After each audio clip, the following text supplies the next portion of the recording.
ভাবি আরে তোমার এত লাগে?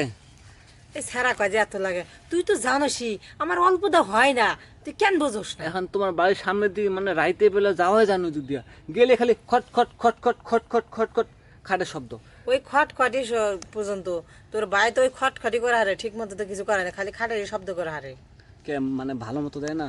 আরে না, আমার মানে জায়গা থিয়া বে জায়গাটা দেয়, এই জন্য খাটের শব্দ হয়। আচ্ছা আমি তো দেখি মানে দুনিয়ার শব্দ আর কিবা হয় যে বেশি, এই যে এই কি যেন কয় স্পিড, এই যে স্পিড থামে না। স্পিড থামে না, এটা মনে কর যে আমি উঠি, তোর ভাই যখন না পারে, যখন আমি উপরে উঠি তখনই তো এই যে মনে কর যে খটখট শব্দ হয়। এই ভূমিকম্প উঠে দাও তুমি তাহলে? হ, সেই পারো না? না পেরে আছে বুঝোস আচ্ছা না। ভাবি এইটা করে মানে মজাটা কেমন একটু কত আমারে? হায় হায়, এটা করলে মনে হয় যায় সুখের জোয়ারে বাঁচতাছি। আরে এত সুখ শান্তি আর এই জিনিসটার ভিতরে কেন আমি বুঝি না। ভাবি হ্যাঁ, আমি না একদিন সুখে জ্বরে ভাসতে চাই।